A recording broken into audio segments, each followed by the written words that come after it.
Hey,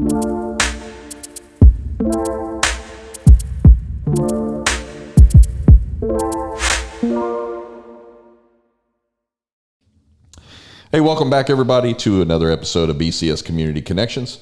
Today on the podcast, we have none other than Mr. Kevin Limmer. And Mr. Limmer is the owner? Yes, sir. Full owner, man. 413 Custom Builders. 413 Custom Builders. And so this is probably going to be a builder and a business that you may not have heard of. That's one of the reasons why we wanted him on here today, small business getting started. We're going to spend some time talking about his experience, not just as the owner of 413, but also his experience in some other avenues that he's done prior to leading up to him starting this business. So what I want to do first, Kevin, is I want to kind of get started, and I want everybody to kind of learn a little background about you, like where you're from, where you grew up, what brought you here to the Bryan College Station area, all that kind of stuff. So I'll let you say a little bit about yourself here. All right. Well, in 1984, April 21st, at St. Joseph's Hospital in Bryan, I was born. Awesome. I grew up here in Bryan and College Station my whole life. I grew up building houses with my dad, actually. We were talking off air. You started building with him when you were how old? 15. I didn't even have a driver's license at the time. I eventually did get a permit to drive to work, but I was riding to work with my father to go to work as a home builder. I was 15 years old. Started out, doing small stuff on the job sites, even in the office, filing customer files, going through customer files, and running out to the job sites. Go get this, go get that, kind of things. Your dad was a custom home builder here in the area for how long? Since 1984. Okay, so he'd been around for a while. So he was building when you came along, basically. He was starting up. Right. Yeah, that's so correct. He grew you up in the business literally from when you started to right up now to when you decided to start your own business here. Right. So school, where'd you go to school at? Well, elementary, I went to Sam Rayburn. We'll go to high school. There you go. Well, I guess it was middle school, Sam Rayburn, but my kids go to that same school too. But high school, went to Bryan High, graduated Bryan High 2002. Then after that, I went to Blinn for a couple of years, and then off to down the road, I went to Sam Houston State University in construction management. Okay. And so you graduated what year? High school? Let's go college. College took me 6 years. I graduated in 2008. So. All right. Professional student around that time frame. Right. We've got a couple of those that have been in our family. It took a little bit longer to get through. So degree construction engineering was what you said? It's construction management and business was my degree. So you leave Sam, and what do you decide to do? Now you've got your college degree and everything else. Tell me where you go from there. So I did an internship in Arkansas for a summer. Okay. That was a commercial shop building an apartment complex. Is that where your tone came from? I'm just kidding, man. So it sounds more Arkansas than it does College Station Bryan area. So. Well, that's where you had the headphones in. Try not to sound too regular. I know. He puts them on. He's like, oh, man, this is the first time I've ever really heard myself. So. Well, after that, I decided to go back to work for my dad, back to home building. Okay. And then so I stayed there working with my dad, and then eventually we opened up another office in Bastrop, and I went out to Bastrop for a couple of years and built a few houses out there, and then went into commercial for a little while. Okay. So your dad started in 84 with custom home building here in town. He basically hung it up when? About 4 years ago, about 4 years I was in commercial, and then about halfway through my commercial. So he's almost 35 years in as a home builder then. Yes, sir. And that's really, that's pretty much your staple. That's where you grew up in. Right. And then, so you work for your dad, you decide that you're going to go into commercial, and tell me what that looked like for you. Well, my dad didn't pay me a whole lot, so I did. You got that family rate price. Yeah, I got the family rate price, and then I saw my wife now is my girlfriend. Her best friend's dad was a VP at a very big, well-known construction company that built all over the United States. So I went to Houston and lived in Houston and built a really cool big project out there, and then for ExxonMobil, and then they took me to downtown Houston. We built a 50-story building, a team of 8 of us, big skyscraper building down there. And then I went to another GC shortly after that, and worked on a hospital for a while and some big lab buildings. And then I got an opportunity to come home. And that's where I wanted to be. Yeah. The whole time I was there was come home. And when I came home, that gave me the opportunity to start thinking about getting back into the home building business. So we were talking off air before we got in, because you had worked for 3 big companies that were corporate commercial, right? Yeah. And big time. we were talking about kind of what led you into that, and in this part of the conversation you were talking about, oh, my dad wasn't paying me real good. I'm sure you probably had friends that were out there, they probably graduated, they're moving off, they're making money, they're doing all these other things, and now you're sitting here going, okay, listen, that's great, you know, I know I'm getting the family rate deal here and all this stuff, but I need to go and make my own, right? Yeah. So money looks a little different. Career path, probably when you moved, probably you thought looked a little different. You were going to be handling bigger projects, more dollars, and the ability to be able to move up potentially and all of those things. Money. Yeah, I mean, so most people, when they get in the corporate world, there is a thought process of, the first thing is usually the money is better. Second thing is there is, and I'll say perceived, there's a perceived security, maybe, that kind of goes along with that. Like, look, this company ain't going to fold up, man. I mean, this is a big company. It's been around for X number of years, 50 years, whatever. And so I'm not worried about this company folding underneath me as well either. So, and I know I'm not an idiot, and I know I can do what I'm supposed to do here. But some of the things that you don't see in the big corporate world is when there is pinches, when it's time to now streamline. Yeah, when, hey, man, we appreciate you helping us with this, and you've done a good job for us, but we're just not going to be able to continue forward with you, right? And so you kind of found yourself, I guess, in a couple of those situations. Yeah, I did. Finished a big project, like I said, the downtown deal, and then here recently, when I was back home here, we finished a big $60 million project here in town, and there was no more. No more projects. Well, and I mean, because that company also is looking at it like, you're in this area. If I don't have any work in the area, well, I just don't have any work. So a lot of times people are met in the corporate world with, okay, well, I've got some work, but it's here. Right. And so now all of a sudden you either have to make a decision that you're going to uproot and you're going to move to follow that dream of working for corporate. Or just in some cases, the corporate's going to say, listen, man, you know, we appreciate everything you've done for us. Something else comes up in the future, we'll hit you up, but we're done. Yeah, when I got back home, I made it very clear that I was not going back to the big cities. I finally made it home, and that's where I wanted to stay. Yeah. Well, and I mean, you grew up here. It's hard to leave. I mean, Bryan College Station area is not a small town by any stretch of the means. Small community, I should probably say. But you go to Houston, it looks a lot different. Traffic looks different. Living looks different.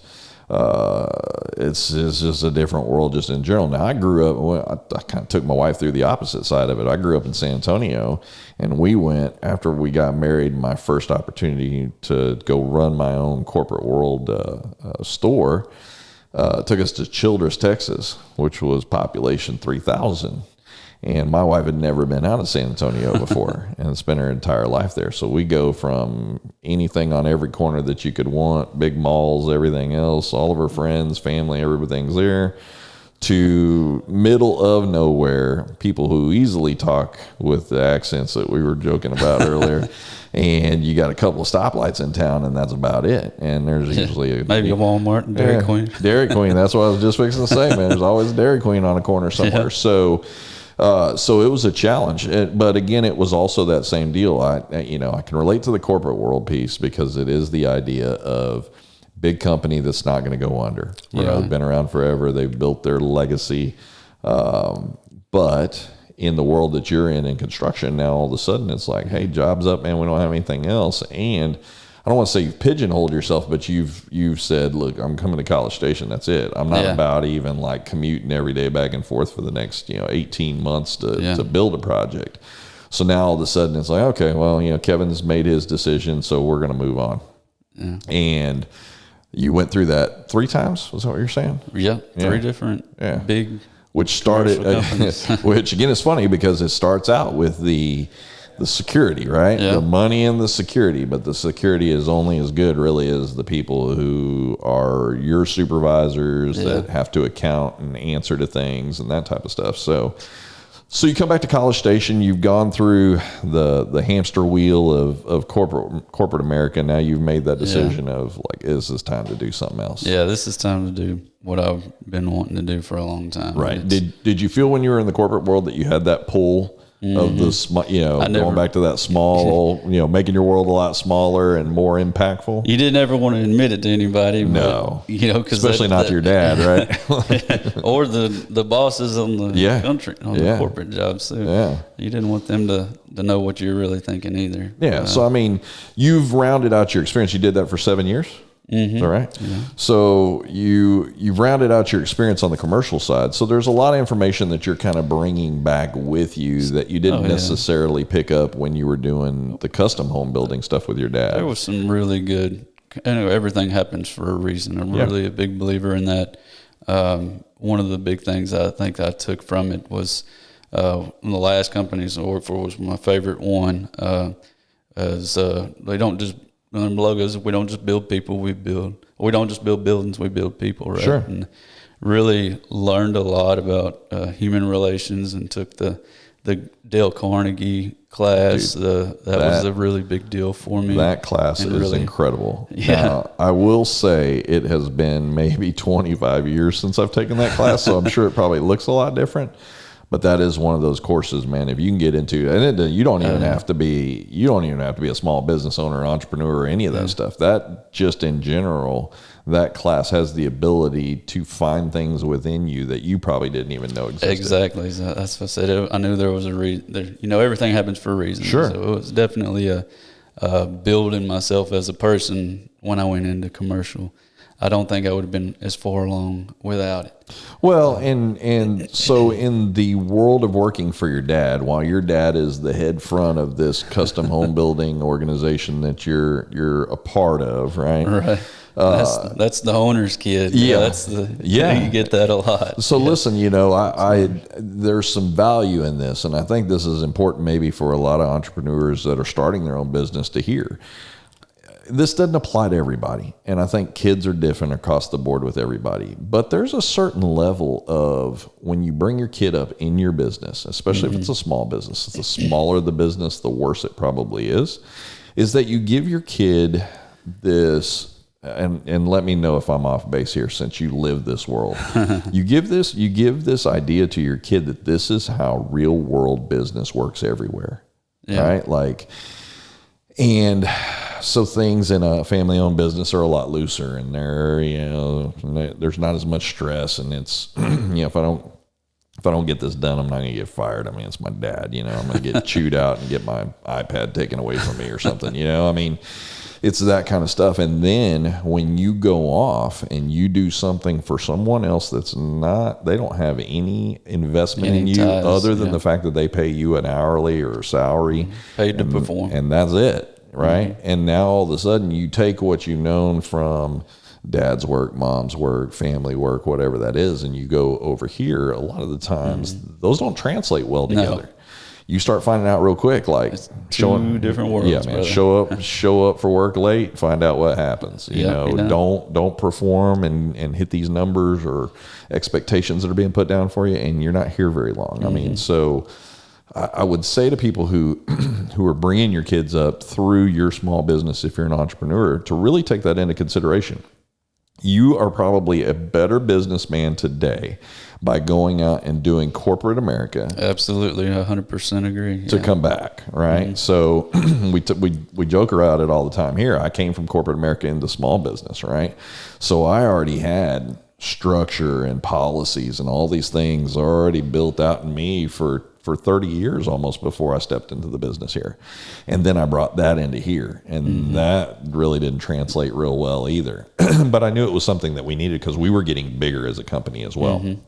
And it's one thing when it's you and a couple of people and that kind of stuff. But when it's you and it's 30, 40, 50 people that are working underneath you, you need structure within that organization in order for it to grow and flourish and not create the nepotism that people may look at and go, oh, well, yeah, this applies to everybody other than Kevin over here because Kevin's so-and-so's dad, right? So you come back after 3 rounds of doing this or whatever. Tell me what your look back into that custom home building that you had grown up in. Tell me what that looked like for you when you came back from corporate America. Better appreciation for it? Well, I knew that's what I wanted to do in the beginning. You look at it when you're a kid and you think, oh, that's easy. Anybody can build a house, right? Right. But then you go back to some of the big projects we were on and, all the time management skills we had to use to get so much done in such a short amount of time. And you think back to the home building and think, man, I'd rather go back. I thought it'd be easier, but in essence, home building's not as easy as it seemed in the beginning. Yeah, in the corporate world, it's team, right? Yeah. There's more team-based stuff around you because like you said, it was me and 8 other guys that were building this high-rise, right? In small, your business, custom home builder and everything else, it may just be you. It may just be you and the subs that you have. And so those are direct representation of you and your business to those potential customers that come forward. And in the small business world, it is more relational based than it is probably anywhere else. Especially in a smaller environment like we were talking, and we'll get into it here in a little bit where we're talking about using subcontractors for the work that you do and things like that. So you come from corporate America, you come back, you know that now after kind of going through this process, what sounded good and everything else. And I guess the one thing we haven't talked on, you have a family, right?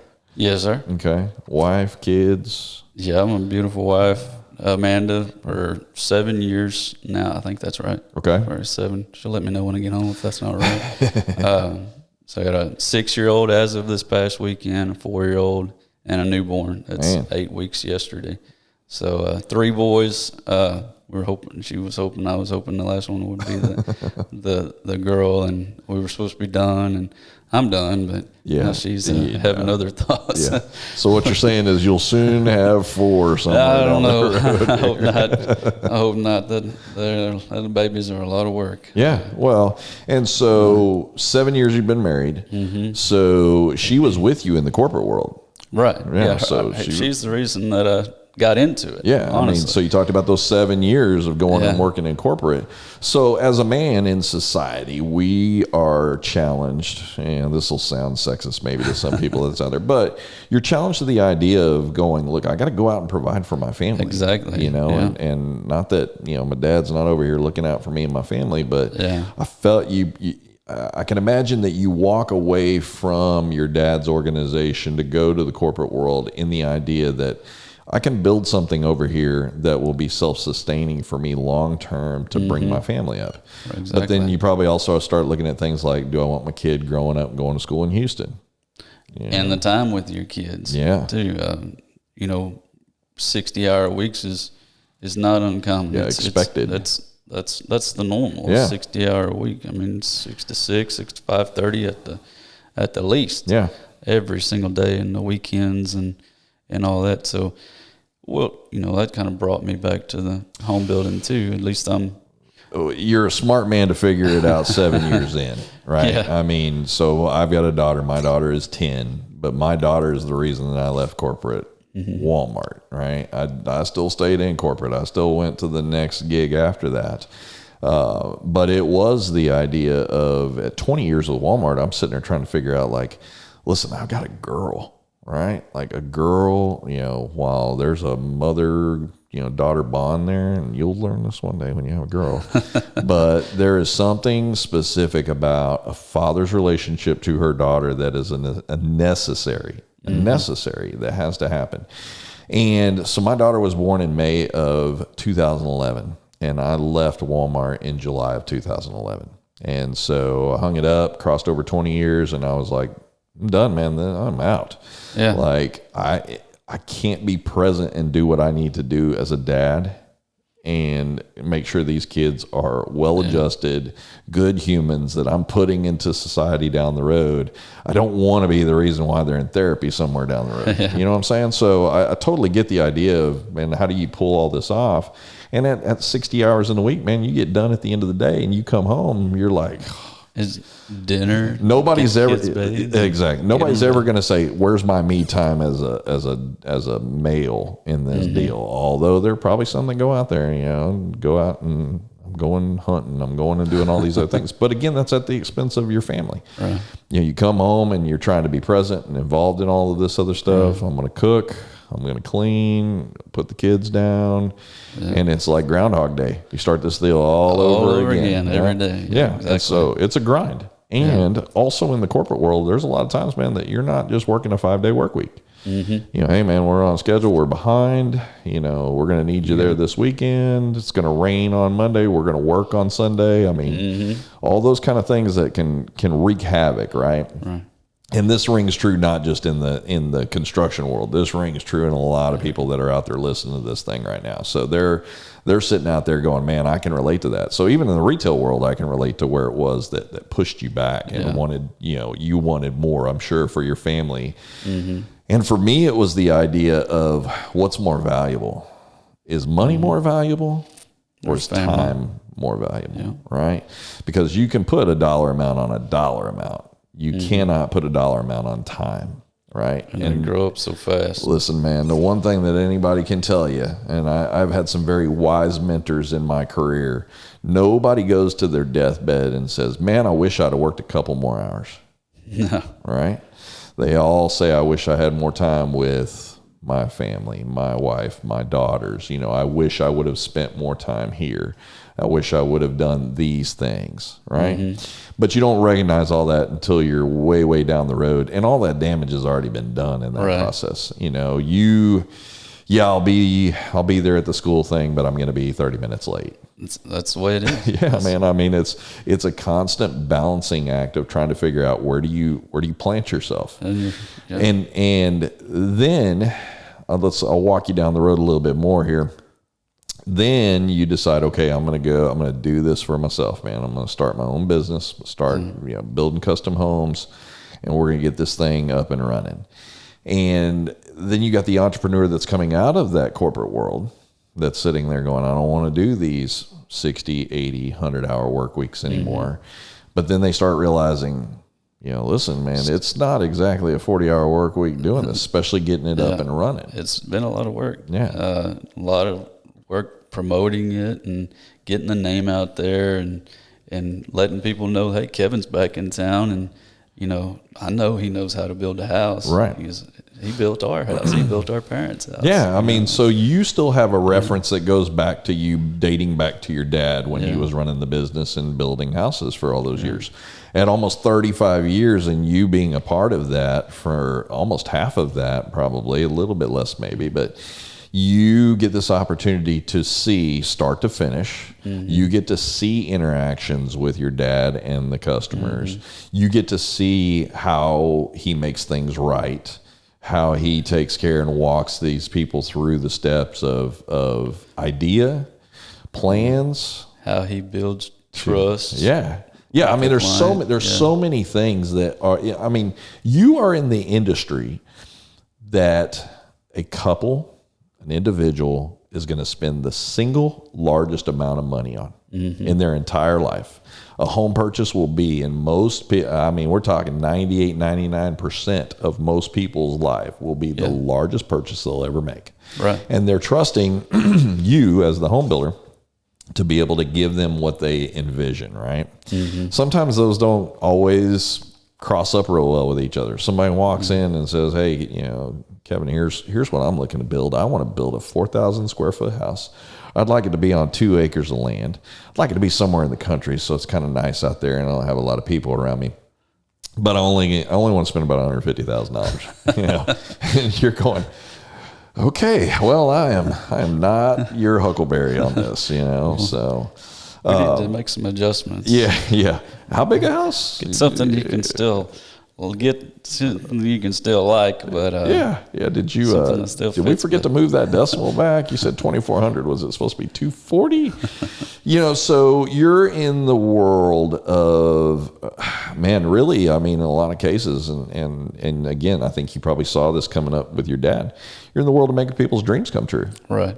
Like people have a house. When you're building a custom house, most people are going in on that with years of thought process behind it. Like, they've talked as a kid, like, when I have a house, I want this. When I get my home, I'm going to put in a pool. I'm going to have, I mean, people envision what that home's going to look like. Yeah. And your goal is to sit down with these folks and make that, figure it out. Where does your vision come in line with what my capabilities are, along with what your pocketbook capabilities what are. You have to work with. Yeah, I mean, so when you come back and you've refined your corporate world skills of working with a team, then you've seen how your dad has walked you through processes of building a home from ground up to finish, seeing the relationships that he built, seeing and understanding. Probably, my guess would be you were probably later in life when you really kind of understand like how important those relationships are, word of mouth, reputation that follows, especially in these small businesses, right? Exactly, yeah. That becomes something of value that, you can make a single decision that can destroy all of that in one moment. But it takes decades and even in some cases a lifetime for people to build. And so your dad has a footing already in the community that, we were talking before we came on air here is, in starting up a business, this is your baby, right? Like, you're going to have this moment in your life where you're going to look back on this and you're going to say, I can remember when I built my first home, which for you wasn't very long ago, because your first experience building a home when it's you was your home, right? It was our home. Yeah. So, and if there's anything that you're ever going to put a bunch of detail into, it's going to be the home you're going to put your wife and kids in. Right. So you come back and it's you. And so I want you to walk me through the process of building your home. What'd that look like for you? I mean, what were some of the things that kind of right out of the gate that you kind of went, man, I never saw this until I got right here? Whatever my wife wants and a few things that I want mainly. But like you said, we started out with an online drawing and then took it to an architect, and we sat down and we made these adjustments and talked about together what she wanted, what I wanted, and put it on the paper, and then we had to figure out how we're going to pay for it. Yeah. So we developed a relationship with a local bank here in town that I had some connections with, and she says, well, Kevin, I think you can do this. I've seen what your past has brought us, and let's do it. And so we did, and we worked through the whole financing part of it really well. And then she says, well, do you think about doing another one? She's like, you going to let me? Yeah. She says, oh, well, let's see what we can do. So we worked out a financing and program for to start our spec home. Yeah. When that's going to be our model home. But like I said, I guess I went off on a tangent. Your current home is also serving tentatively right now. It's serving as your base office. So somebody that's coming to talk to you is going to actually be coming to your home, our house. Yeah. So I mean, it becomes even more critical for you to ensure that you've built a product that everybody's going to like. Well, see the quality, and that you're pleasing a couple of different things here. You're pleasing your wife first. That's always a good starting point. That's real smart for most men. take note on that. But then the second part of that is you know that this is your baby, that this is your first home. And so, if you're walking somebody through your own personal house and you're going, I want to show you some of the things that I do to ensure quality, and that some builders may cut corners on, or things that you may see in here that we've done as a custom upgrade that maybe you haven't thought about. It all really kind of starts right there with the visual when they walk up to it. Now you're at this point now that you've built your home, you office out of your home for clients that are looking to find that custom home builder that can give them what they're looking for. But now you're also here in a couple of weeks, you're getting ready to start breaking ground on what's going to be really your first spec home, the one that's going to be the one like a show home for you. And so this, again, I don't know what's more important at this point. I don't know if it's the one you put your wife and your kids in, or if it's the one that's really going to be the true show home that's going to be showing what you can do. And, going on your Facebook and looking at the stuff that you did in that home that you're currently in, so we were talking about, like, there's some things you did in the home that I had done in my home when I had it built, and there were some things I was kind of looking at like, it's kind of cool, something a little different, something a little bit, more unique.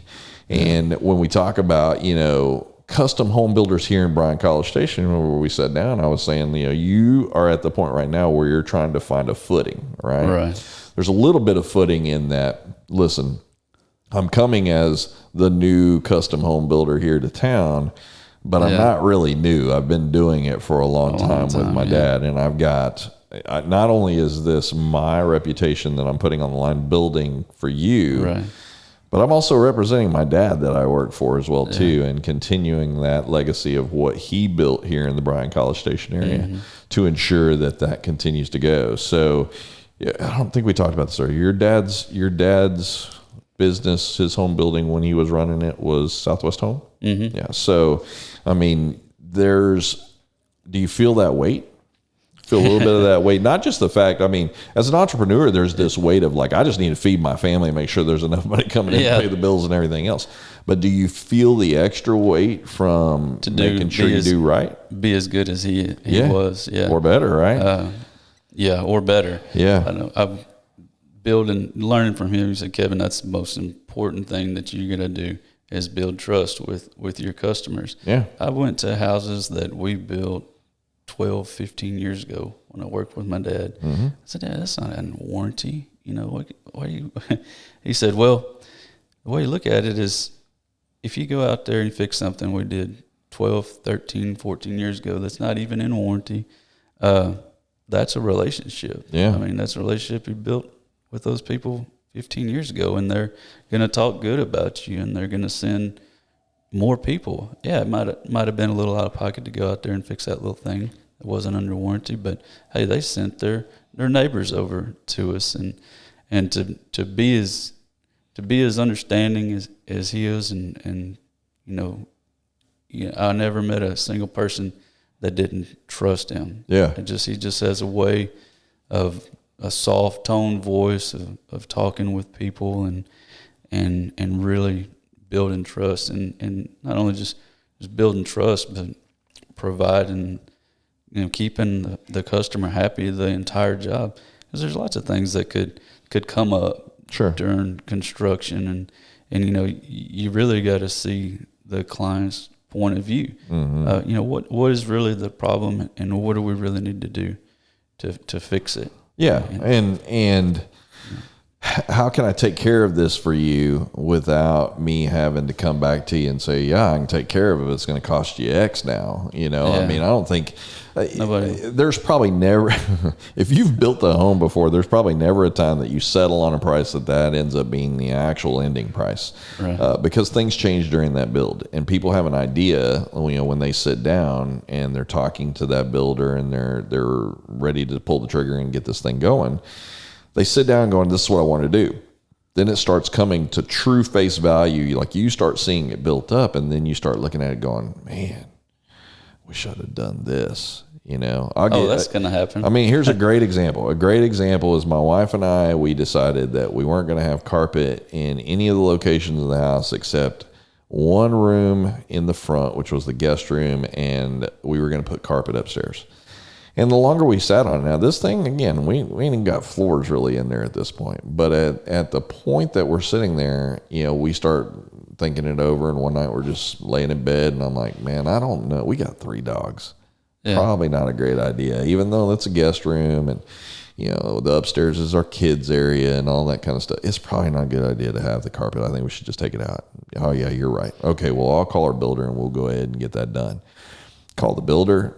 And again, now I love my builder. Right? I'm not going to say who my builder is, but I love my builder. They did a good job. They built a great home for us. But I called before that thing even had floors in it. And now all of a sudden it's, hey, there's a change order for that. $250 more we're going to have to charge you in order to change order that. Now I understand that's pretty common. Yeah. It's pretty common in the industry that, especially when as a home builder, you don't necessarily want to build a home and buy it all piece by piece as you go. Right? You're going, listen, I can get a much better deal and save my client more money if I'm able to secure all of this stuff at one time or all in one purchase. And that could be flooring is a good example of that, right? Cost almost next to nothing to put a carpet into a house. That's not really what builders. It's not your most expensive. Yeah, it's when you're going in and you're like, hey man, I want to put in this custom, new ceramic looking tile here that is going to have to be, and I want it all on the diagonal. From Italy. Yeah, I want it all on the diagonal. I want it to look cool, and so now all of a sudden you're looking at that going, okay, as the builder, I might be willing to eat that carpet. But at the expense of knowing, okay, now I've increased my price over here because now what you're wanting to do in this room is not, a couple of $100. It's several $1,000s that we're at now, which is easy to do. That's the other thing you learn about when you build your own home. Like I'm not going to tell you anything in this podcast you don't already know, but it is easy to fall in love in the picking process. Yeah. Right? Like you go...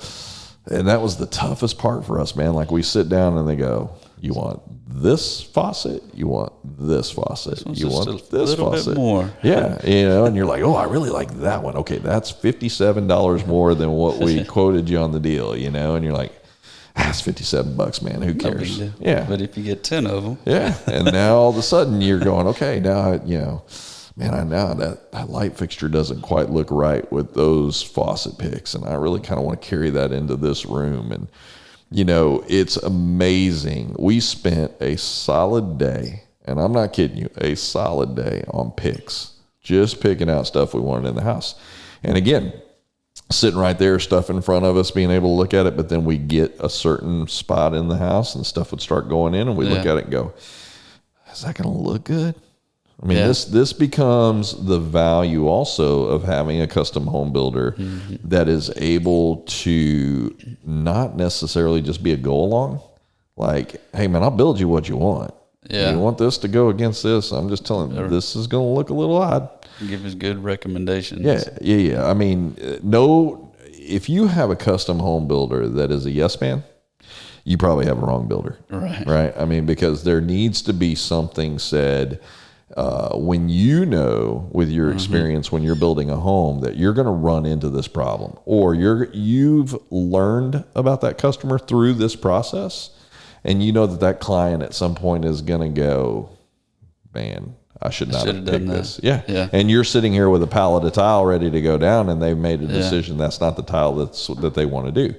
No problem. That's what you pay for is, you're paying for that experience in your builder, to be able to make those recommendations and make those calls. Well, and when I come to you as a custom builder, I may sit there and go, hey, Kevin, man, I can't afford this. Where can I cut to potentially, I still want to do this, but where else can I maybe cut to do that? Yeah. And you may sit over there and you're looking at it from the standpoint of going like, listen, man, we can leave this out.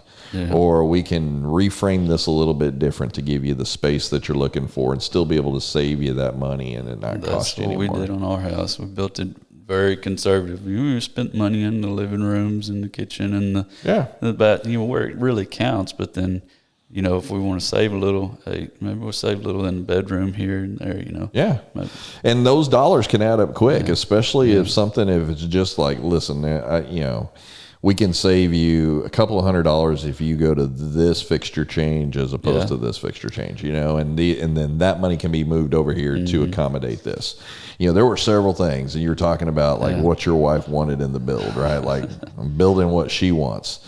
But in that same deal, it was the same deal. I told my wife, I'm like, you can do whatever you want in the four walls of the house. Right. I only want one thing. I want the back porch. I don't care about anything else. I don't care what you want to do inside. It can be pink for all I care. All I want is the back porch. Yeah, exactly. That was exactly the same with me. Yeah. Listen, man, and so we started out with a price, but then when it got to the back porch, and we were talking about before we started, most people's back porches, they go out just a little ways. They're just a solid little concrete pour. You're not putting very much on the back of it, and you're covering it usually with like maybe a 9 or a 10-foot drop that's coming off of it, right? And I go back out there and I start thinking, man, listen, this is my sanctuary I'm building here. Like, if I get kicked out of the house, this is where I'm going right here. So, I had envisioned I wanted grill, kitchenette on the outside with, refrigerator, sink. Plus I want for a TV. Man, I got it. I got all this stuff that's in here, and I want this all to look nice. I want it to be good. And so we're pricing all this stuff out. And I said, okay, here's what we're going to do. We're going to push the back porch out, another 10, 12 feet out. And then I want a peaked roof in there, and I want the peaked roof to have, beadboard on it. And I want it to be stained to look like, it's cedar and all this other kind of stuff. Dude, we had $30,000 on the back porch just by that change, right? From what it was to what it was going to be. But that change also involved moving the entire roof line back. So now where we're framing a roof that don't look like it looked when we started, it's a bigger frame job. I was telling you, wood. I was telling you, like the amount of wood they used to frame my house out was ridiculous. I mean, I was like, holy crap! Like I saw when the pallets pulled up for them to start dropping that thing, I'm like, did they put 2 houses of wood here? Like. But it can quickly add up. And in the world of custom building, when you sit down with that person at the front side, you're trying to get to know a couple of things. Number one, what is their style? What kind of home are they wanting to build? What's important to them? Yeah. We were talking about, like, if somebody was going to come to you, do you want them to bring what's in their head verbally to you, or would you rather them, hey, can you bring me some pictures of something that you're looking at? Pictures are 1,000 words. Bring some pictures or a sketch. Even a lot of people come up with the online drawings, that we can draw from that. Like it's not AutoCAD, but I mean it's something similar to that, where they're basically kind of drawing everything out and they're saying this is what I'd like, and the more visibility you have into what it is that they want, as opposed to them trying to verbally explain it to you, it helps you in the process as well too, because you can start doing some of the math in your head, like, okay, so this is going to turn from 2,100 square feet to 2,600 square feet. Here's kind of where I'm building at in my head. I know what my cost is per square foot that I'm adding on, and then I know what my markup is in that particular roll. But then you also want the push out on the back porch, and that's more concrete, and that's more this. I mean, so the folks that show up with you who can paint the best picture for you really helps you out of the gate kind of identify, like, what are we looking at? What are we looking for? Yeah. It gives you a more clear understanding of a first step. Yeah. And you're not far enough along right now in the business to have 15 different plans that are all sitting out here. The good thing about a custom builder is you have some specs that are kind of laid out for homes that is in your wheel well, but it's not all inclusive. Right. I have some access to tons of old drawings that have on the computer that you've done here or there in the past. And if I knew what you're looking for too, I can, I remember that home.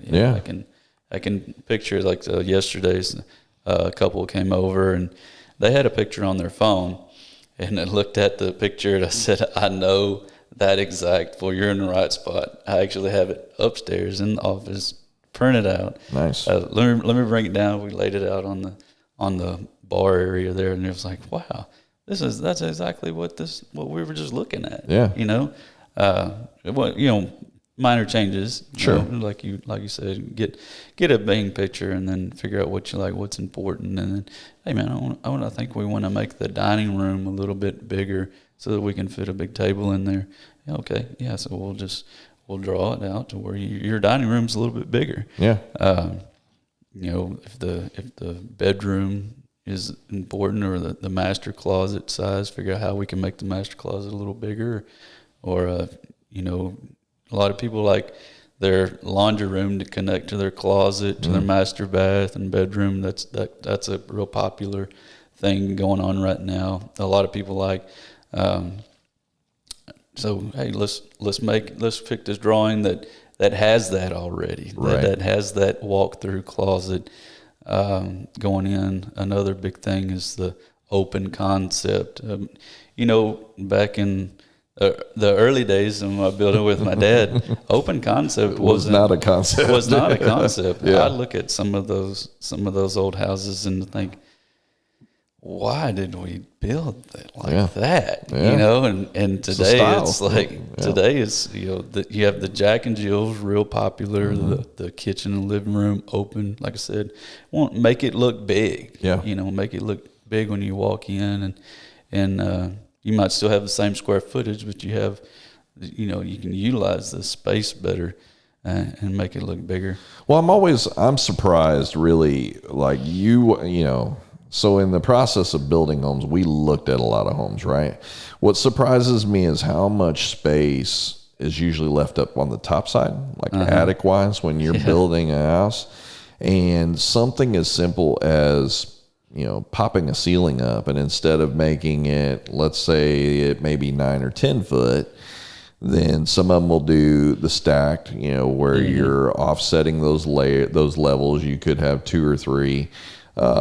Some people will take it and pitch it, to where they come to a peak, which is what we did in ours. It took space out of the attic, but what am I using that part of the attic for, When you see all that open space up there in the frame, and you're thinking, man, that's a lot of house up there. Yeah. I want to utilize it. It's up there. I want to make it part of the house. But when we walk into our house and you go into the living room, it looks massive. We have the open concept where it's kitchen, dining, and living room, kind of all within visibility. Right.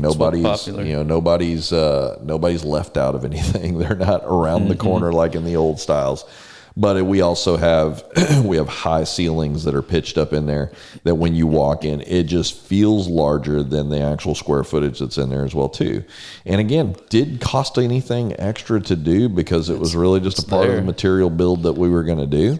It was just a matter of where it put in little extras to us was once we popped the ceiling up, then the light fixtures changed a little bit, and some of the AC stuff changed a little bit with doing it a little different, but if it's in the plan, yeah, man. I mean, it wasn't anything that was massively overrun on price. And so we were talking earlier, in custom building, your world really revolves around relationships, right? Exactly, relationships with your customer, and I guess I'm going to foreshadow a little bit to the end of this podcast, but we're talking about when you're starting up and you're trying to find your footing in an area that's saturated with a lot of home builders already, home builders that have been doing it for 30 plus years to home builders that have been doing it for less than 3 years. Right. And you're now coming into that realm and people are going, well, man, I'm looking for a home builder, but I really want somebody that's been doing this for a long time so that, I can get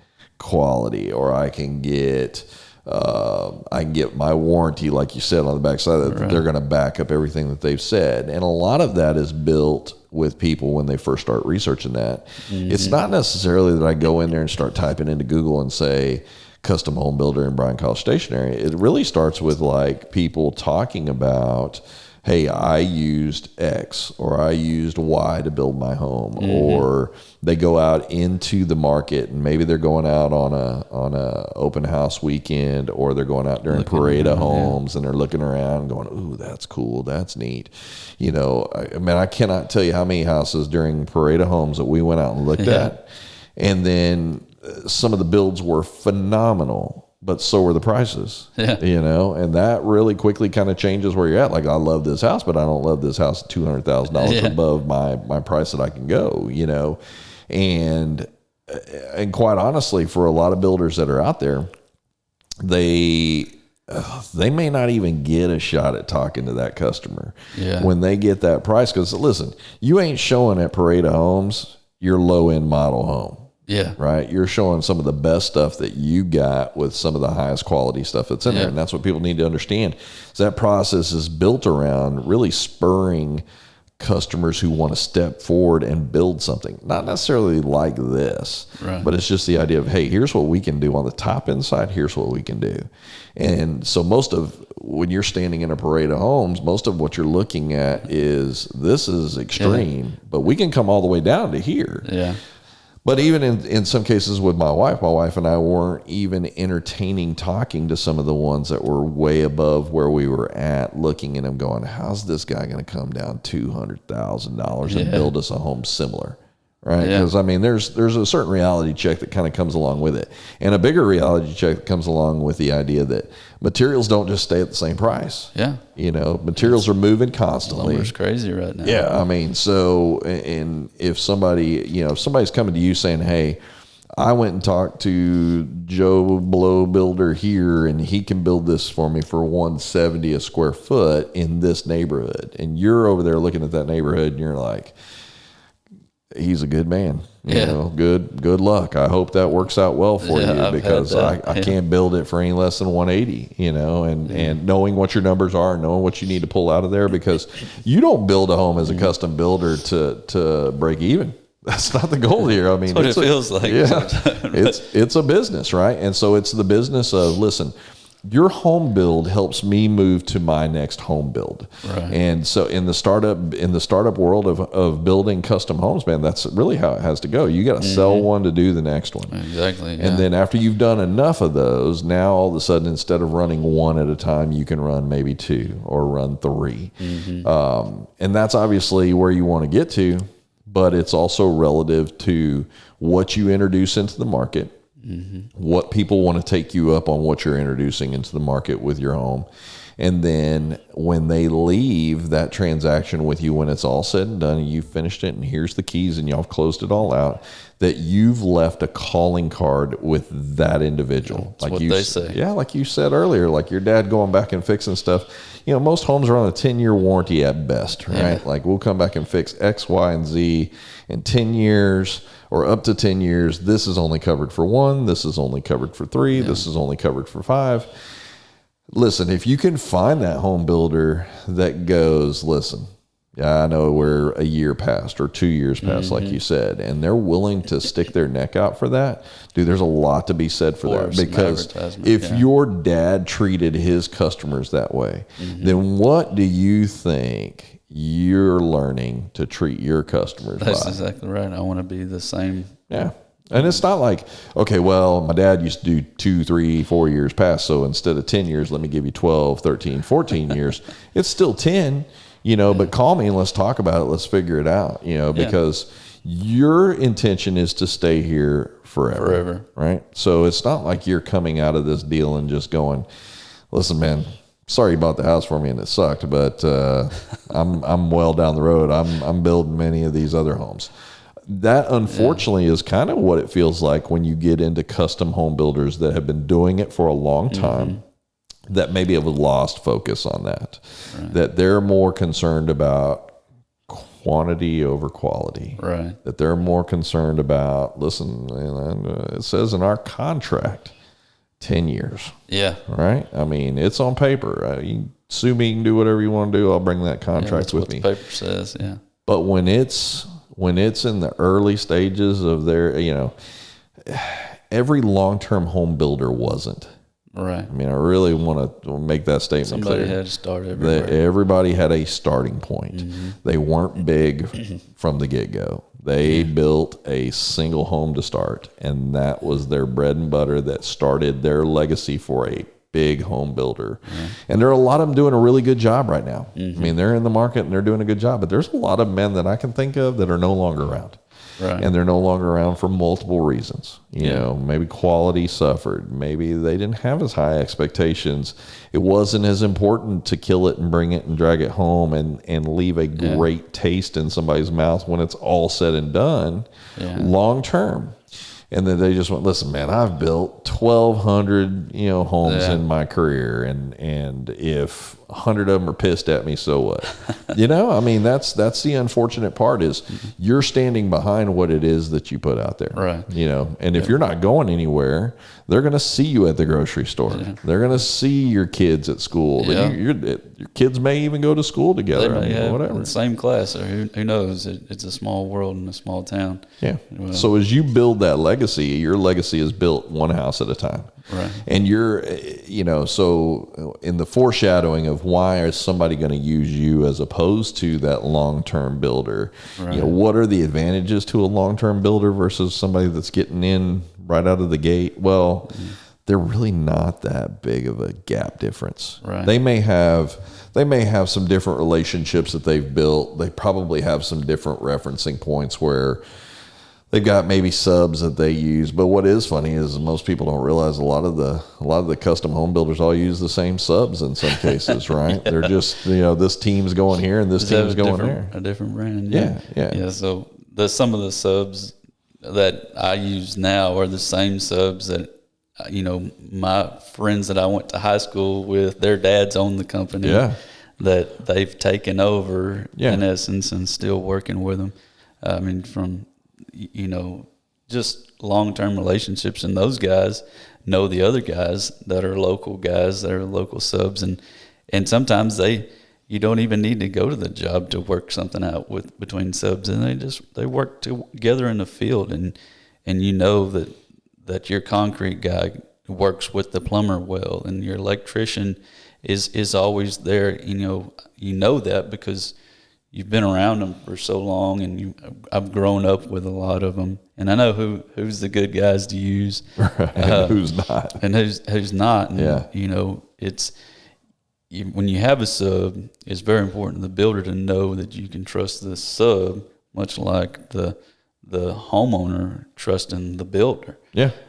So I wouldn't want to use a sub that was, comes in from an out of town place or something that may be a lot cheaper or something like that. I want to use the subs that I know from growing up, that I know do a good job and I know can get the job done, and I have confidence in to get the job done. Ultimately, the tail end, when that house is all said and done, it is a culmination of putting together some of the best subcontractors that you can find, all working together to a common goal. Right? But let's not fool ourselves here. Some of those subcontractors are like, listen, man, if I don't do this one, I got 10 more that I'm working on right now, It's so that relationship building, as far as having it on your side, where, your dad's built that relationship with that sub for 30 plus years. And, I'm going to continue on what my dad was using you for 20 years in building his home or whatever. And you already have an inside relationship because you got to work with those guys early on, as opposed to people just kind of looking at you right now going, well, he's probably still building those relationships. Most of those relationships already exist for you. Right. It's just a matter of you, again, bringing together a good group of subcontractors that can get this work done throughout the process, right? Listen, in building a home, man, I can think to moments where, I was telling you beforehand, I mean, I am one of the unusuals. I was at my house twice a day, morning and evening, every day of the build. And I know that was not popular. The builder's perfect customer. Yeah. Well, but I mean, in a sense, my GC was really stretched and was not able to keep his eye on everything like he was supposed to. And that's not his fault. I mean, when it's great that my builder's busy. But I said earlier, my GC was overseeing 17 homes, man. I don't care about the other 16. I only care about the one. Yeah. But I know as the builder, he's got to keep all 17 of those in mind. And he doesn't want anything to look bad. But there is such a thing almost, you can become a home builder and be too busy. You know, and too busy sometimes is not a good place to be, because then that subcontractor that you would normally use on a home, you may go, listen, this guy's not going to be available until this point. I got to have this home out before that point. So I'm going to use this other guy. And you may be giving a subcontractor a new chance, just like in the same way that a really good subcontractor at one point wasn't. Like they were brand new and started. They didn't have the history that the other guys had. It's the same world that you're living in, right? And so they put their trust in people. But I've watched subs that were supposed to come out during the build that didn't show up on the day they were supposed to. Yeah. Very common, right? Or they showed up and they did part of the work. And they'll be back tomorrow. Yeah, they gotta come back. Man, it drive me absolutely crazy during my build that it would be sunny outside 3 days in a row, and I drive by and nothing's happening at the house, right? Yeah. And again, it's that they're going to get there, but they're working on this property. And again, as a home buyer, I'm like, I don't care about those properties, man. Yeah. You've lost 3 days. Yeah. You know, so in starting in the small avenue of building custom homes, you are your own GC.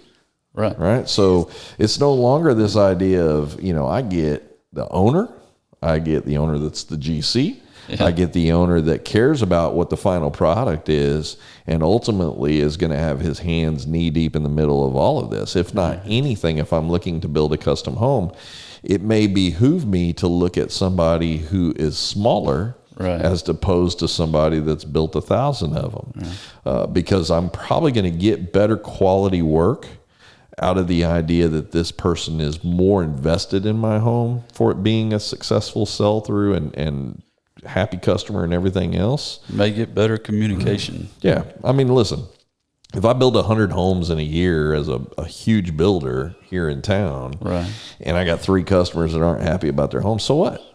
I mean, it sounds terrible, but I mean, so what? What is the impact on that part of my business? Yeah, they're gonna be, you know, bad press for me out in there and telling everybody else. But to the whole, I may be so big at that point that it's this big of a drop and it doesn't really matter. Yeah. Right. I mean, I got enough money that I can go start another 5 right now while these 3 are complaining. Yeah. And in the guy who needs to drop it 100% of the time perfectly and have that home built, because they know that turnaround then is funding the next build. That's then funding the next build.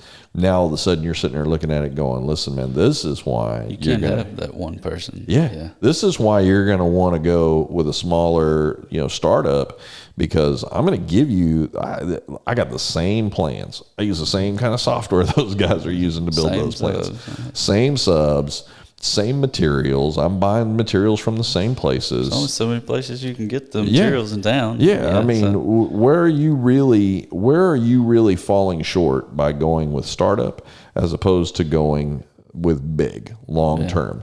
The only thing you're really falling short on that is really just the history. And history sometimes doesn't work in your favor long term. If I was going to build, if I do this all over again, like I said, I love the house that we built. They did a good job for us. It was very stressful though. Yeah. And I probably brought a lot of that stress on myself because of being there twice a day. And I probably was the village pain in the ass around the office. Like, here's Lowell again. Lowell said we need to get out and look at this. And Lowell said we probably need to make sure that, you know, the GC makes it by today to check this particular thing before we, you know, finish this out or drop flooring on it or whatever. But if I'm out there and I know that I'm build number 1 for you, build number 2, build number 3, each one of these puppies that you're building are extremely important for your business. Exactly. It is a do or die deal for you, really. Exactly. Quite honestly, I mean, if you build a home that doesn't sell, how many can you afford to do on those? 1. Yeah, that's it. Or none. Thanks. Honestly. You know, I got this house over here. It's been sitting there for 10 years. Nobody wanted it. I mean, so it's critical that every single customer you come in contact that you're more so probably listening and aligning yourself to it so that they're happy in the tail end of it. Yeah. You don't want them walking through and saying things like, I never saw my GC there. Yeah. Right. That's, you don't want one bad comment. No. You want to make sure that whatever they say is promotion for the next job, for the next person. And then same deal. After we were finished, there were things that needed to be fixed, right? And it was, some of those things don't materialize for a while. Settling things and stuff like that. I mean, for as much as you want to believe that the foundation and everything else that you're on is going to stay exactly where it's at, that's not always the case. Doors stick a little bit, this crown molding separated, whatever it looks like. Pretty common stuff in the industry when you're building a home. Not half of my house falling off of the backside because there was a sinkhole that it was built on or whatever. But, you want to ensure that that relationship that you build with the client coming in and the relationship the client is building with you all meets on the same platform so that everybody has the same common interest. The common interest at the end of all of it is that you've produced a product that you're proud of, that you literally could pick up the phone and call that customer and say, hey, listen, I got another person that's interested in building something similar to what you had. Would it be okay if we maybe swung by and looked at your home? That's a hard question to ask. But listen, if I piss that customer off in the build process, I ain't looking to pick nobody. Like that customer. I don't know which customer you're referring to. We did do that home, but they don't want us in their home. I mean, you want to produce a trail of positive results in every single person that you come in contact with. Right. And building a home is an investable amount of time for that client. Not just money. I mean, it'll be the most money they'll ever spend on something, but the investable time. Like when I sit down with Kevin, I want to make sure that I've explained to Kevin enough and given him enough pictures, diagrams, drawings, everything else. And then when Kevin goes, okay, hey, I've got all your plans and stuff drawn up and you want to come back and let's take a look at them. And then I sit down and this is it, man. This is exactly what we talked about. You don't want that back and forth to go on for 5, 6, 7 visits before it finally gets to where it's supposed to get to, you know, on all of that. So when you're invested as much as the client is invested, man, there is magical things that happen in that process that you don't get for those super busy long-term builders that are out there. Right. I've literally, again, I'm not mentioning any builders' names, but we built a home at one point. And we made a decision in the middle of the build to say, listen, man, this is probably not what we need to do right now. We hate that we've changed our mind here, and we knew we were going to lose our money that we put down on it and everything else. But the comment that was made by the builder at that point went, "It's no big deal, man. I'll sell it." I don't know how to describe that, right? Like I know that I've put, in my head, I've played this whole deal up as I'm putting this guy out. Like I'm not fulfilled what I've said I was going to do, but it wasn't the expected comment, I guess, that I was thinking I was going to hear. It was just like, no big deal, man. I'll sell it. Like, was that intent? Like you picked a good model and, I'll be able to turn this, or was it like, basically like, you don't really matter to me, I'll find somebody that does, and so just the interpretation of the words there and the choice of all of that. Now, I didn't walk away. I knew this was a pretty good person. I didn't have any question about their integrity or who they are as an individual, but it just that split moment of just going, was I really of importance and value at the time that we were building this? Because this was a long-term builder, been doing it for a long time, still building here in the area. But I will tell you, it's not the builder I went back to when I chose to build a home. And again, it's one little moment. You never know, that person may come back to you. And so the idea of what you were talking about, relationship building, how you talk to your customers, how you want to make them feel in that process of building that home with you, still has to happen even if they back out of it. Because they may back out, but they may come back and see you again. We weren't in the market to build again until almost 15 years down the road. So, and I guarantee you, if I'd gone back in and said, I'm Lowell and this is my wife, Deanna, and we had you build a home for us, 15 years ago, and guarantee you that wouldn't ring a bell, because it was a blip on the map. And That's important for us. We want to feel like I want to feel like when I build a house with a builder, 5 years down the road, I run across that guy. That guy knows my name. Yeah. It's not just a See him at Roadhouse. yeah. What did we build for you? What was it again? Oh yeah, that's right. That was that one that we did over so and so. Yeah.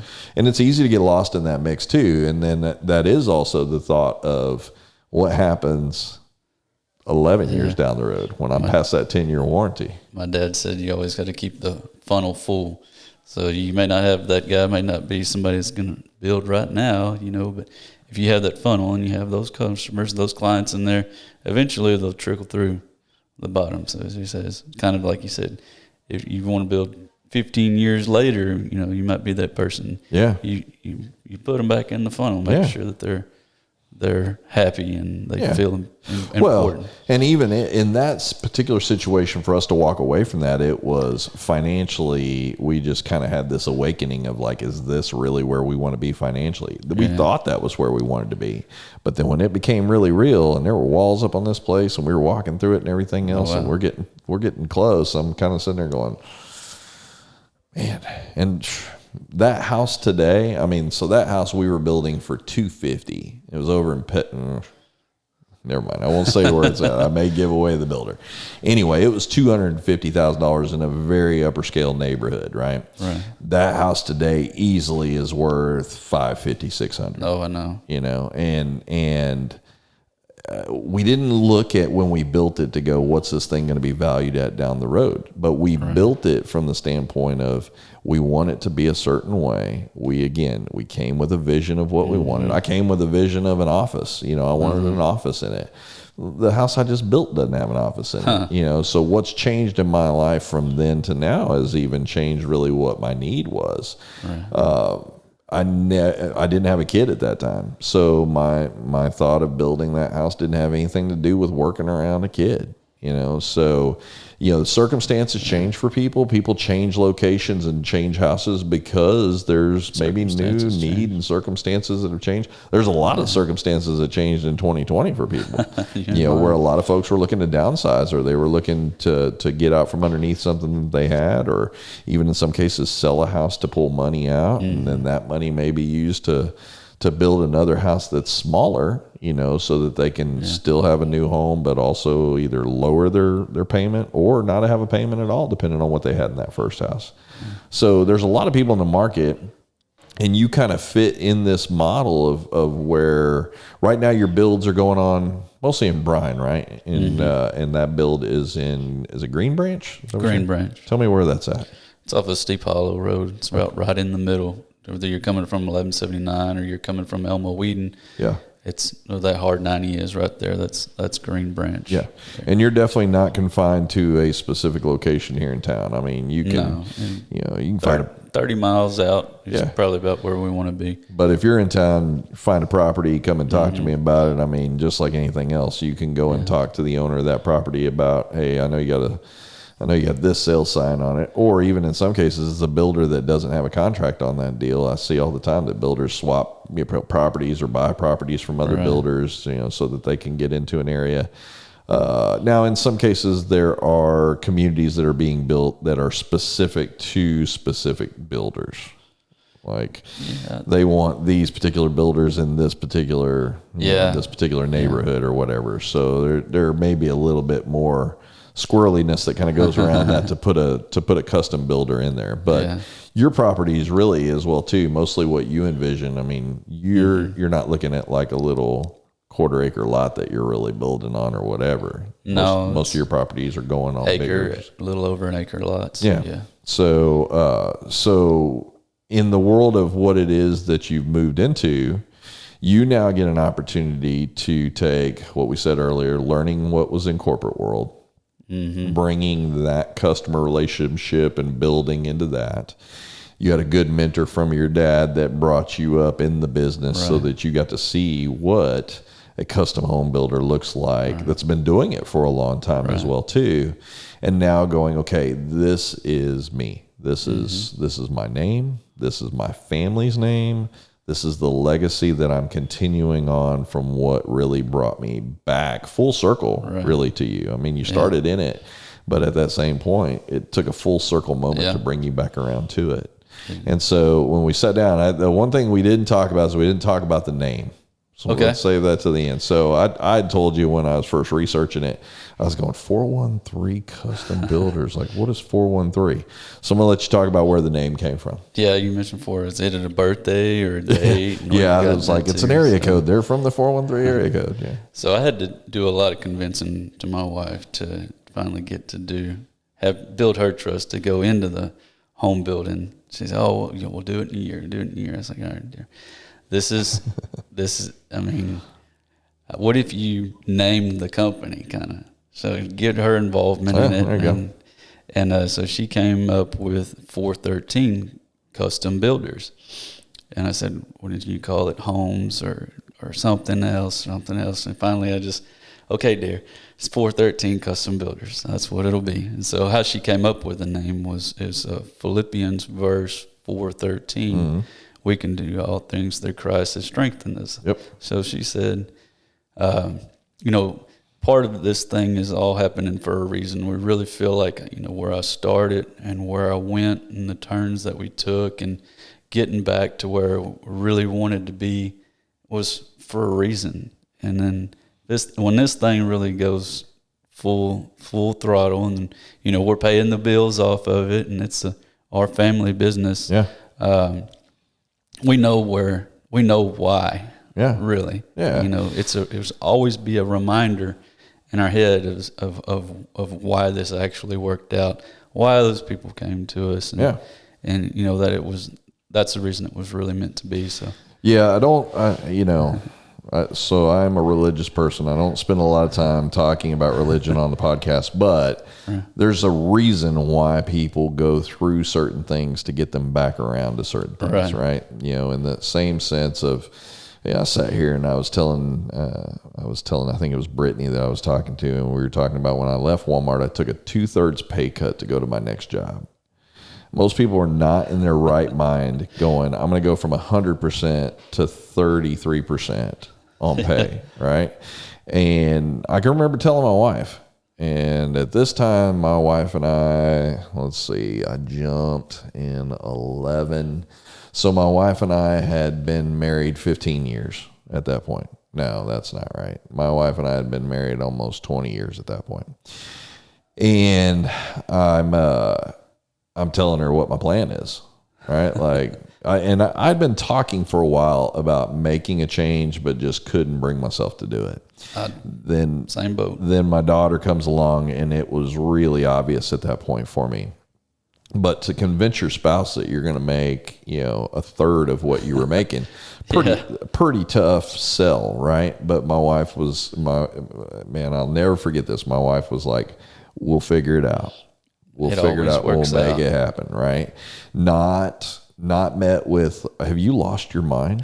Like, are you crazy?" It was met with, a soft place for me to land as a husband, which is not an area that we tend to think we're going to land on stuff, especially when you make what I thought at that point was going to be an unpopular decision. And the move that I made from Walmart was Hobby Lobby. And in my head, I'm sitting there going, "Oh, it's Hobby Lobby, man. It's a Christian company. This is where I'm meant to be. God is pushing me out of Walmart to spend more time with my family." And I get into Hobby Lobby, and it's worse. It's worse. For the 9 months out of the year, I tell people all the time, 9 months out of the year is a good job. 3 months out of the year, worst job I've ever had in my life. Really? 3 months out of the year, I worked in November to January, I worked 100 hours a week on average for 3 months with a little girl. And now, I said this on a previous podcast, and I'll say it on here. That wasn't the company's choice. It was the choice of leadership that was above me to have us, and I say us meaning our district, working those kind of hours. And a lot of people just accepting it. And man, I accepted it for as long as I could. And then I was out. And again, it was that same deal. I had another opportunity making roughly about the same amount of money. So it really wasn't that hard of a decision at that point. And then this opened up to come here and join my partners to be a part of this. And this just, again, I felt, where I thought God was guiding me to go to Hobby Lobby, really what it was dangling this carrot over here just to get me unlodged from Walmart, because it would have been really easy. I mean, I could have worked for Walmart for another 20 years, retired, not had anything to worry about, kid could have gone to school, all this other stuff. I mean, kids in college. But I'd have missed everything. Yeah. I'd have missed all the stuff in between, and I just wasn't willing to do that. And I wasn't willing to do that at the expense of $1. Right. And that's really where that rubber met the road for me. But I needed something. I needed something to dislodge me from my thought process. Yeah. Had my daughter not come along, dude, I'm probably still there just grinding it out. I'd have been the same way. I'm going back to Houston, chasing the next commercial job. Well, and you chase the money, and unfortunately, that's how a lot of this ends up as sad stories for people when they chase the money and they find themselves that they work themselves into an unfulfilling position where they're not satisfied through their job, they're not satisfied by their bank account, they're not, there's a study out there that says, what's the average salary that most people can associate happiness to, right? And that average is like $70,000 a year. Now there are probably people listening to this go, I'll take 70 and be happy. But I used to say to people all the time, and this will ring true back to your corporate world, and my corporate world was, I'd say, if I paid you $1 million a year, would you be happy? I ain't never met anybody that sat in a chair across from me when I asked that question that goes, nope. They all said yes. Oh, absolutely. You pay me $1 million a year? No problem. I go, great. They bought your life. Going to pay you $1 million a year, but I'm closing the business tomorrow. Now what?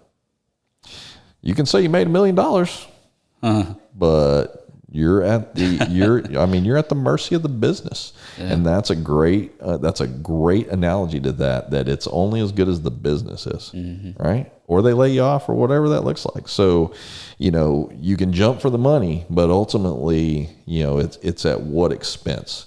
And I wasn't happy. And my wife will tell you, man, it's tough to live with a spouse that's not happy doing what they're doing.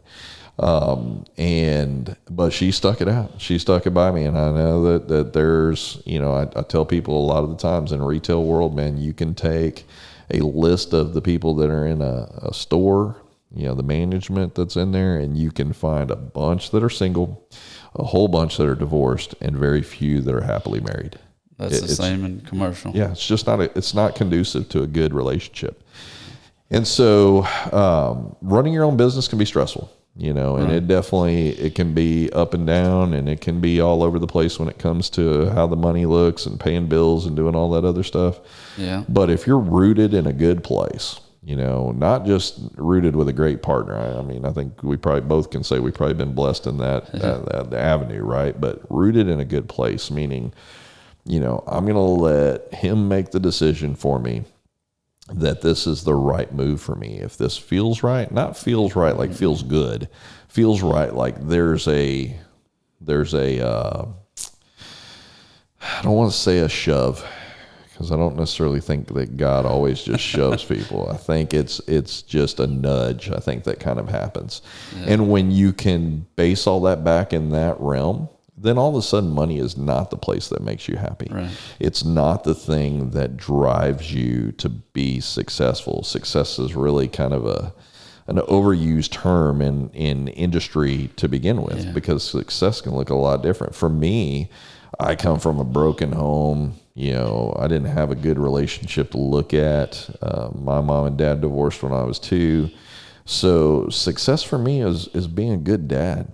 Being a faithful spouse, being, that's what I want to be remembered for. I don't want to be remembered for how hard I worked. Yeah. And you never see anybody on their deathbed at the end of all of this stuff that says, oh man, I wish I could have worked more. Nobody ever says that. Yeah. So when it's rooted in, and you were talking about 413, when you go and you look at houses that are being built, it's very common especially now, I see it more now than probably ever before. People walk through their house that are faithful and religious will walk through their house, and they will write these verses, on doorways, on places that are going to be covered up in their home. We did the same thing. Yeah, we did that too. And you're doing that as a representation of what brought that to you. It's not money that brought the house to you. Most people will say that's what it is, but it's God blessing you with the opportunity to be able to be in this house, and that you serve that purpose well, right? And so you come back around full term because God nudged you. Right. And he nudged you into something that you probably knew you probably should have stayed in to begin with, but it was the money that drew you out, right? It was the idea of success. And again, I can't fault you for it because I've been there, that success and money don't always coincide or exist in the same world evenly. And that something is usually given for something to be taken. And so when you come all the way back around to that, it's almost amusing to a point where you almost just sit there and go, if I'd have been listening way back here, I probably could have saved myself. But like you said earlier, everything happens for a reason. It's sending you out to have a better comprehension of that, and to develop skill sets and things that you probably wouldn't have developed had you not gone out there. Yeah, that's true. Dale Carnegie probably would not have been on your dad's plate if you were with him. That would have never happened. Right? Yeah. But I can think back to when I went through the Dale Carnegie course. Now, I want you to understand, when I went through the Dale Carnegie course, I'm a lot like who I am right now. So most people who were going through this Dale Carnegie course were very reserved. They not real outgoing personality types. They were hung up on things. There were things in there that were just, maybe they did some things well, but there were a lot of things in that class that will uncover what you don't do well and where you're really uncomfortable. And I can remember walking in there, and this will give you an idea of just how far in left field I was compared to everybody else that was in there. When I walked in, they tell you to stand up in front of everybody and introduce yourself. I did the Walmart cheer in front of them. I mean, I'm just full blown. And if anybody's seen my Walmart cheer over the years, man, it is very animated. It is over the top. It is something that you probably have not seen before. And people were looking like, why is this dude in this class? But what I got the most out of that class was not necessarily what I gained personally from there. It was watching the people around me and what they gained. Right. Because I get to watch these people develop. Like, they could, is there a chair in the back that's further in the back that I can sit in? They're those kind of people going from that to open personality that, man, they really bared their soul, and all of a sudden, man, they have developed into a brand new person at the end of, I think it was 8 weeks or whatever it was. Really neat. And you watch people, then you watch people give back in that process. One of the most powerful things that happened in that class that I can think of, and I don't know if you guys did this when we were there, but we had to sit in a circle and you had to go around and tell everybody something that you admired or respected about them that couldn't have anything to do with what they did at work. And it is amazing what the responses are on that. But what's scary is most people that are sitting there only know the person by what they do at work. Yep. And so now all of a sudden, when you look somebody in the eye and you're sitting there going, listen, I respect you because you're a present father, and I love the way you love on your kids, and I love the way that you're present for your wife, and that you stand up and make me proud to be somebody who can call you my friend. Yeah. And you look somebody in the eye and you say those kind of things to them, man, the power and impact of just those words and that change is life-changing. Not just moment-changing, life-changing. Because now all of a sudden somebody's hearing something that's not tied to an identity at their job or at their position or whatever that looks like. And I took that with me, and I took it into the corporate world, and it was amazing. I did it with people who had worked with each other for 15, 20 years, but had never heard anything personal on that nature. It had always been like, hey, you're a really good department manager. Your department looks really good today. That kind of stuff. You're always showing up to work on time. It was that kind of stuff that they had heard from their peers. And then all of a sudden to know that there were people seeing other stuff, like how great a mom they were, and that they're over there like, I've never heard any of my coworkers say that kind of stuff to me. And then know that there was an instant connection deeper than what it was that they had experienced for 15, 20 years of working together. It's really crazy. That's one of those deals, man. If you're out there and that's something that you can be a part of, it's not cheap. No, it costs. They paid for it. Yeah, that's really, if you can find somebody to pay for it, that's how it worked for me too. My boss called me up and said, you can go to this. I don't know that it's necessarily something that you're just going to garner all these things off of or whatever, because you're already kind of in this realm in a lot of stuff. But he goes, I think it'll be of value to you. And man, back in those days, it was expensive back in those days. So I can imagine it's probably definitely. It was in the thousands. Yeah. That's about 1,500, I think, when I went. So, but the ultimate end role of that, of what you garner and gain from that, really kind of helps you focus in on that. And it also helps you understand that you're your best when you're not in your comfort zone. Yeah. Because you're growing when you're outside of that. You may be like, oh, well, before we sat down in here, you were talking about, I said, I'm going to talk to you and you're not going to have any problems talking, because we're going to talk about what you're passionate about. You're passionate about home building. You're passionate about the extension of where you came up through your dad's business as well, too, to start your own. Right. Passionate about being an entrepreneur. But where the fear comes in at is what we don't know, what we're not comfortable with, but that's also where the most growth happens at. Mm-hmm. So again, you're stepping out here kind of on God's nudge to go, listen, man, Kevin, you're going to get out here and you're going to build these homes, and these people will come. I'm going to bring them to you. And then you'll see that just multiply as we go, right? Yeah. People are going to go, listen, I'm going to show people who you are.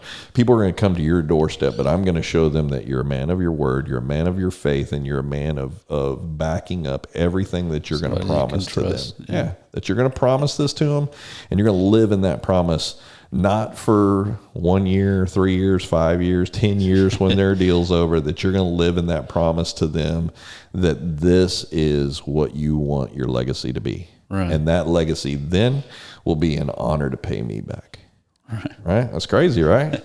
But I mean, that's what we do as Christians in the value of all of that. What we do is we do things to represent where we come from and where our foundations are at. And so if God is your foundation, then it is what you do every single day matters. Yeah. Even when you're not busy, it matters. You not doubt it. It always works out. You look back just now, the last 10 years. Why did that happen? Why did that happen? But looking forward, you can't tell what's going to happen.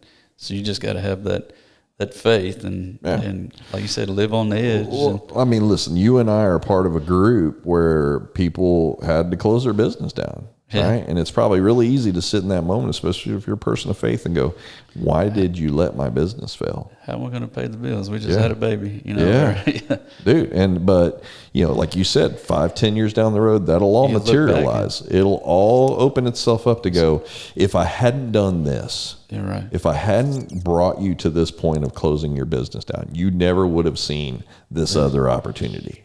Oh, let me tell you, I was the first part of when things started getting real. I think it was March or April. We went back to the church. They opened for a couple of weeks there. And like I said, I don't know, like you're talking about church, but he's up there, if you don't like what you're doing, make a change. Make a change. And I'm thinking, how in the heck am I supposed to make a change? I'm fixing to have a kid. I got 2 boys already. You don't understand. We got this brand new house out here in the subdivision. We're going to have to pay for it sometime. Yeah. You're telling me I'm going to have to make if I want to make a change just to do it, right? How am I supposed to do that? Yeah. And then, the virus thing started coming in and several things like, all right, dude, let's do it. Yeah. Well, it is. It's a leap of faith. And unfortunately for a lot of folks, they want to be able to see the path. Right. In order, I'll leap, but you got to tell me where to put my foot when I leap here. Right. And blind faith carries a lot of fear, a lot of uncertainty, a lot of question marks, but it carries the most reward. Right. When it all works itself out, when you've jumped and just went, I'm going to trust you're going to catch me when I do this, and it all works itself out, it becomes a story. God is the greatest architect and home builder in the world. Think about that. Yeah. Like you want to be known for what it is that you do by building a relationship. Right. But have gotten really way off here in the weeds. It's hard not to talk about it. Stuff, I mean, it's hard not to talk about it. But I try to talk too, but it just keeps coming back. It's hard not to talk about it. But let me tell you, in that same sense, that God is working on building you and building your business because He wants it to be a testament for His work. Right. So it's funny how we kind of do the same thing, that we want people to talk about the work that we do through what we invest in and create that relationship and expectation with. It's the same thing with Him. He's creating a relationship, an expectation. The expectation is trust. We already talked about trust as a part of it. The expectation is honesty, following through, doing what your word is. Making your word good, and your expectation ultimately is giving you what we promised, right? And so for us, if you're faith-based, man, I mean, those things can fall right back into His lap as well too. He's going to end up blessing your company. Your company is going to end up taking off. We're going to probably have this podcast, and you're going to get phone calls after everybody gets done here, because it's the idea of going, I didn't bring you to here for my name to fail you. Right. And as long as you believe that my name can overcome all of this stuff that's here, you're already a winner. You're already at the point that you have success. You just don't know it yet. Yes. And we all look for redemption in failure. Right. So when we're out there and a business fails, we want to redeem ourselves by finding the next best thing, doing something else that puts that as history, right? But we try to do it ourselves. A lot of the times it's I'm going to go out and I'm going to make my way.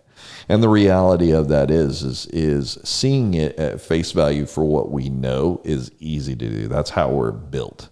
Right. I mean, just your brain is built to see it as what you do or what you didn't do. Or even in some cases to place blame, right? But what we don't see and what we're not built for is the idea of going, remember that one time when this happened and that was really painful for you and you really struggled with that? Yeah. What'd you learn off of that? I learned really in that moment, man, that wasn't as big a deal as I thought it was. I thought this was like the be all to end all, and it really was the be all to start all. Yeah. All right. Sometimes you think everything's done. What else am I going to do? And I was like that, and like I said, like the layoffs deals and those things came around. What am I supposed to do? I'm just supposed to get up, make it happen.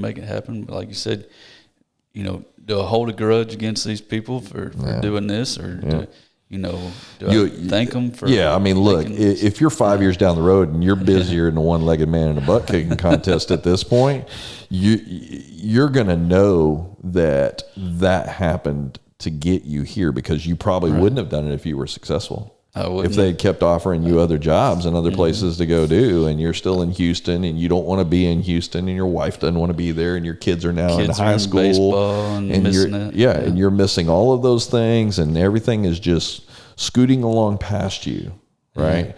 That all of a sudden you're sitting there looking at this going, well, my bank account looks pretty good. I don't know what my kid's emotional bank account looks like, or my wife's emotional bank account looks like. But listen, man, that are important. Yeah, we'll fulfill those tanks when we go on vacation. Yeah. Oh, my vacation got canceled. Oh, yeah, okay. I mean, so I'll fulfill it at a birthday party. I'll fulfill it at this. I mean, we have an obligation to our family as men. We have an obligation to do the right things for our family. Mm-hmm. But what do I want my kid chasing? Do I want my kid chasing God, or do I want my kid chasing the dollar? Right. And those two can't coexist with each other without one giving the other one. Right? Exactly money ain't going to give you God, but God can give you money. Yeah. I mean, it's just His choice. And in most cases, I think God is a better steward of us than we even are of ourselves, where He can go, I'm not giving this to you because it's a blessing. Yeah. He wants you to why don't I win the lottery? I'm not giving you the lottery because it's not a blessing to you. Yeah. Not that I don't think you'll mismanage the money. Not that I don't think that you would give half of it away in my name. But the idea of that is does it bring people that are unsavory to your doorstep? Does it bring people into your life that have no business being in your life? Right. Hey, I don't know if you know this, but we're long lost cousins from another brother's mother's father, and I just wanted to introduce myself again. Does it bring good? And what we view as good, we always tend to attach feeling and money to, unfortunately. And there are way too many things in this world that we tend to chase without giving back through gratefulness and through just thankfulness and all of that stuff. So the ability for you sitting over there and going, listen, man, my bank account right now is in the negative, right? Is this what God wanted for me? That would be a common question for me. Is this what God wanted for me? Or is it the idea of starting with the simple stuff first? Like, man, thank you for my health.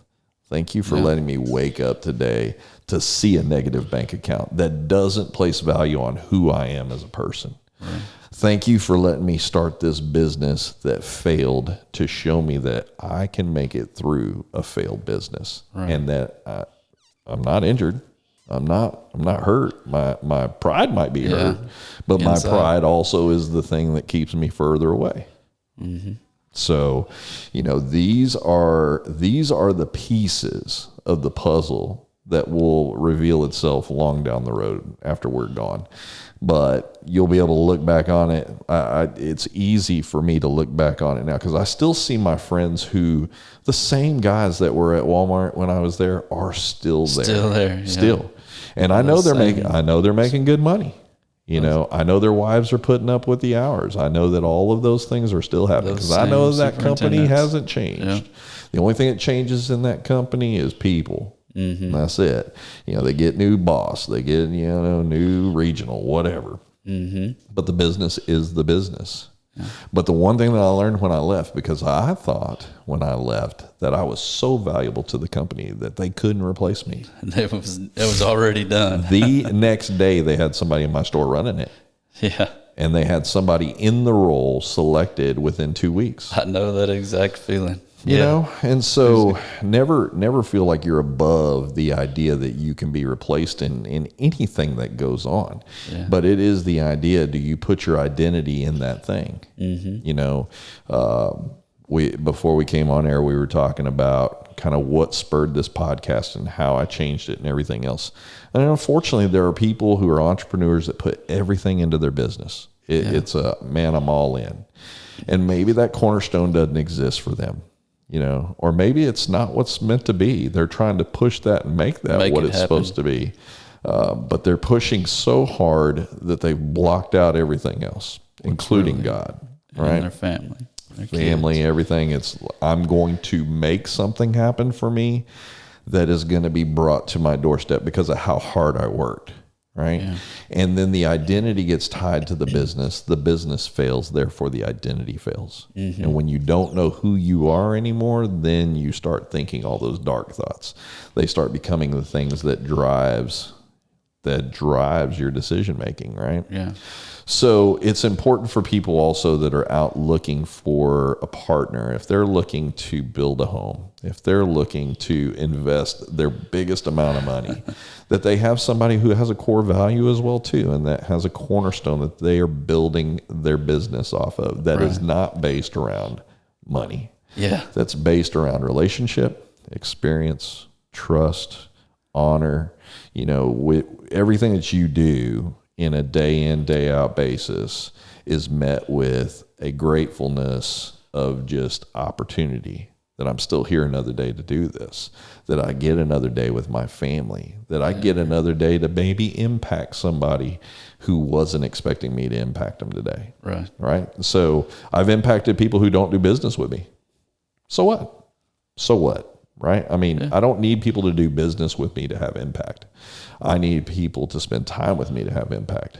So it may be that somebody comes to you and you're not the home builder that they decide to go with. Right. But that doesn't mean that there can't be impact in that moment. And impact in that moment for you is relational, right? So if you're looking for that home builder, you want that home builder that is looking to build the relationship first. Everything else will be built on top of all of that. Right. So that's when it comes to the startup, that's the hard place to be, because it is hard to insert yourself into the world where people are doing it. Their name's prominent. They're at every event. They're spending money in these places. They're giving back in the community.